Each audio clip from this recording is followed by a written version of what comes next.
Sometimes even the most powerful men who have commanded armies, run coups, and shaped conflicts in countries for decades end up meeting ends that are as violent as the lives they have led. It's a declaration of war.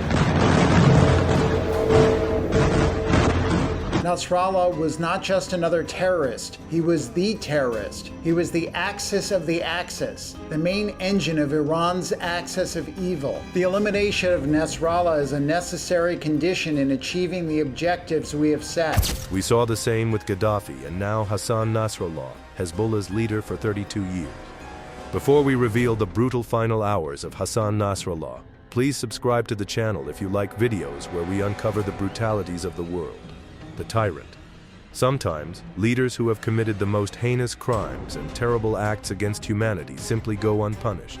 What's worse is that not only do they go unpunished, but they often live out their remaining lives in relative luxury, protected by the wealth and power that they have accumulated. This is simple because they are doing something that goes against the laws of nature, exploiting others and causing negativity throughout the world.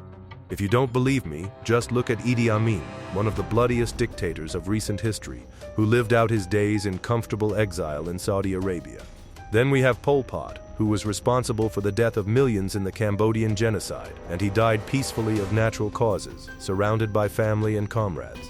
We can talk about hundreds of other examples, like Muammar Gaddafi, who accumulated billions while ruling Libya with an iron fist for more than 4 decades, manipulating the world. This pattern repeats across history, where brutal leaders escape justice, retire quietly, and die in comfortable deaths knowing that they have achieved something in life. They never experience what the victims experienced for them. However, not everyone gets away with it comfortably. Sometimes these powerful men meet their brutal ends. Sometimes justice or vengeance arrives from an unexpected direction. And sometimes the very security measures that were designed to protect them become their tombs.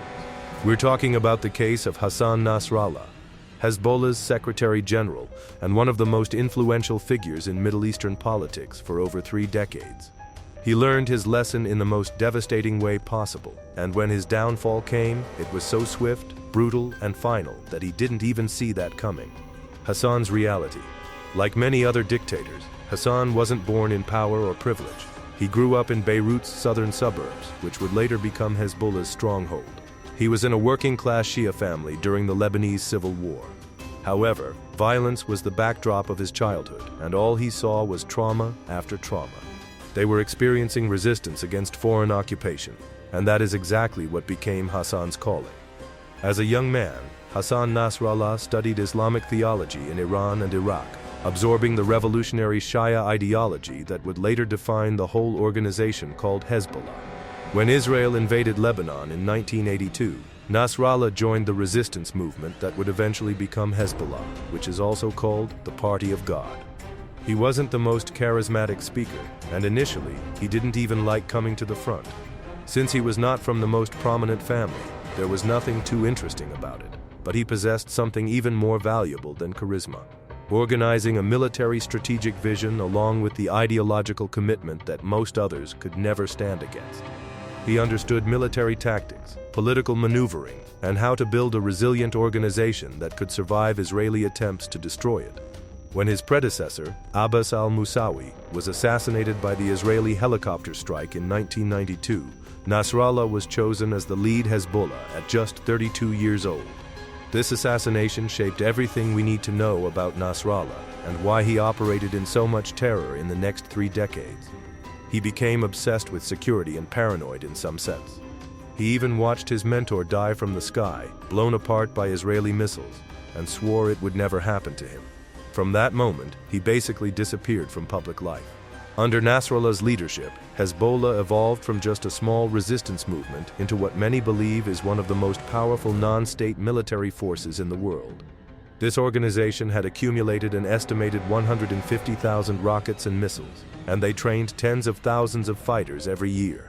They built sophisticated tunnel networks and unique positions throughout southern Lebanon.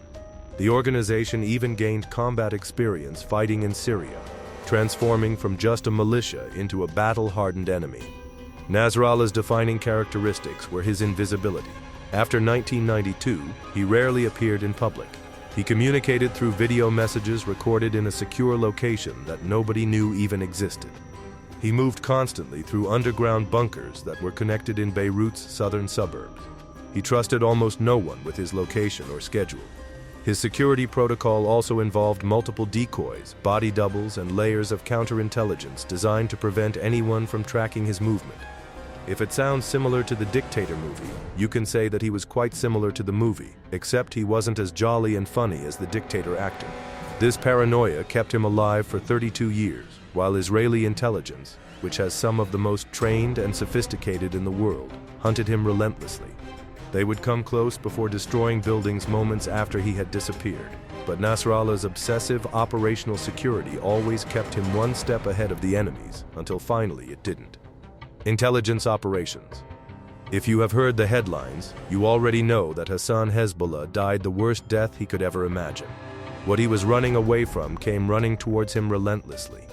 However, what happened to him in the final hours didn't begin that day or even that month. It was the culmination of an intelligent operation that developed over years or even decades to complete. It was a patient, methodical campaign that involved the penetration of Hezbollah's communication, human intelligence sources deep within the organization, and sophisticated surveillance technology tracking patterns across Lebanon. Now the Israeli intelligence contains Mossad and military intelligence units in Amman that had been building a comprehensive picture of Hezbollah's leadership structure, their meeting location, bunker system, and even their security protocols. They knew that Nasrallah rarely appeared above ground, and they knew that he had made a complete network of underground bunkers connected by tunnels.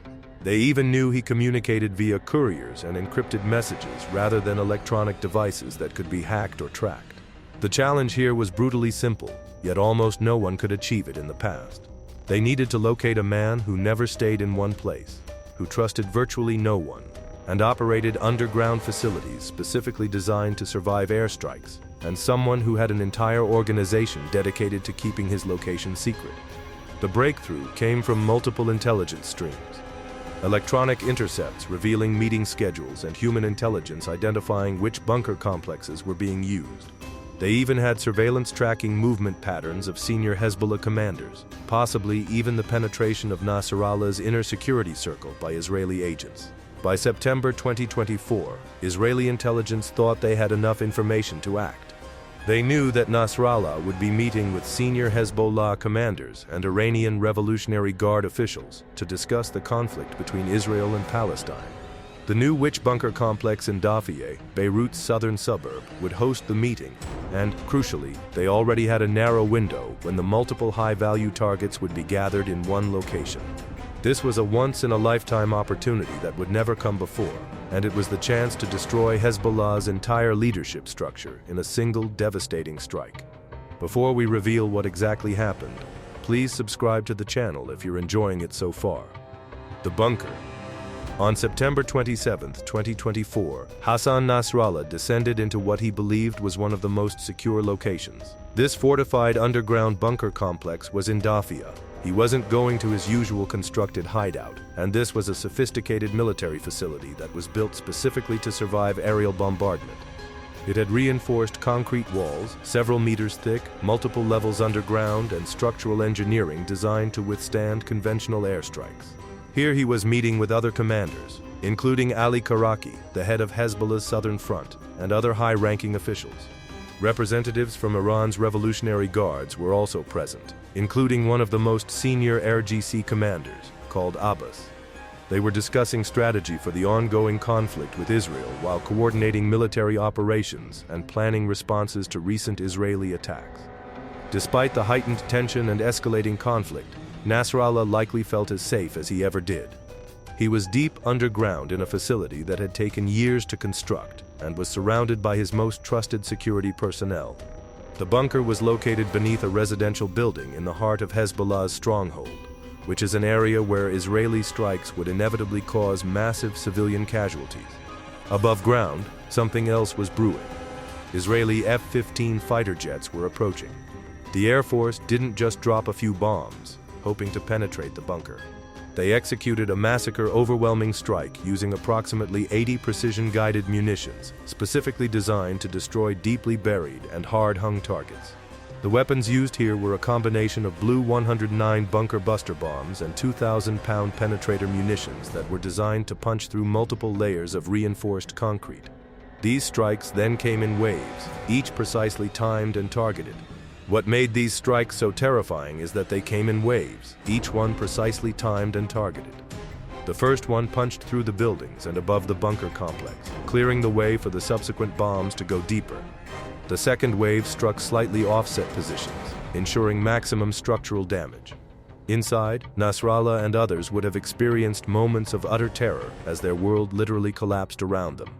The reinforced concrete that was supposed to protect them instead became their tomb as the ceiling buckled, walls cracked under impossible pressure, and the structure just got sandwiched under the weight of a dozen strikes. According to intelligence assessments that were later released, Nasrallah didn't die instantly. The bunker didn't completely collapse in the first place. Rather, there were air pockets, spaces where people initially survived, but they were buried alive, trapped under tons of concrete and rubble. The communication systems were destroyed, the emergency lighting failed, and the access tunnels were blocked by collapsed sections. Hassan Nasrallah, who had spent 3 decades avoiding exactly this scenario and built his entire security system around never being caught, died slowly in darkness beneath Beirut. Desperation. Above ground, another above ground, absolute chaos erupted. The massive explosion had destroyed 6 residential buildings, killed many civilians in the surrounding area, and left a scene of apocalyptic devastation. The dust cloud fired, burned through the rubble, and went through the entire city blocks. But for Hezbollah, the media's desperate question was, what happened to their leader, Nasrallah? Initially, there was confusion and denial, and the whole command structure was in disarray. While several other senior commanders had been in the bunker complex when it was hit, communication networks were disrupted, and rescue teams immediately tried to dig through the rubble. The scale of destruction was so immense that it took a lot of time. Heavy equipment was needed, but bringing in cranes and excavators to the site risked drawing additional Israeli attacks. For hours, Hezbollah didn't know whether their leader was dead or alive. There were reports later that were proven. Fault of faint signals from emergency beacons or communication devices in the rubble, raising desperate hopes that someone had survived. The air pocket rescue workers dug frantically, but the deeper layers of the collapsed bunker were inaccessible without massive excavation. This would take days. Meanwhile, Israeli intelligence was monitoring the situation with ruthless precision. They had signal intelligence teams tracking every Hezbollah communication, listening for any indication that Nasrallah had survived or escaped. They even had surveillance drones overhead, watching the rescue efforts, analyzing patterns of activity that might reveal whether the leader died or not. The silence from Hezbollah leadership was deafening. There was no immediate denying, no video of Hezbollah or Nasrallah proving he had survived. There was no defiant speech, just desperate rescue efforts and a complete information blackout. This told Israeli intelligence everything they needed to know for the next 24 hours. Rescue teams continued digging through layers of concrete and steel on September 8. Hezbollah finally confirmed that Hassan Nasrallah was dead, killed in an Israeli airstrike along with Ali Kadaki and several other senior commanders. The man who had led this organization for 32 years and survived countless assassination attempts while shaping Middle Eastern geopolitics through force of will and strategic vision was gone. His final hours had not been spent in a heroic last stand, not negotiating surrender or rescue, but buried alive in darkness, trapped beneath tons of concrete and tombs of his own making. Do you think Hassan Nasrallah was a resistance leader or a terrorist? Drop your thoughts in the comments, and if this big breakdown revealed a side of history you didn't see before, make sure you're subscribed for more videos like these.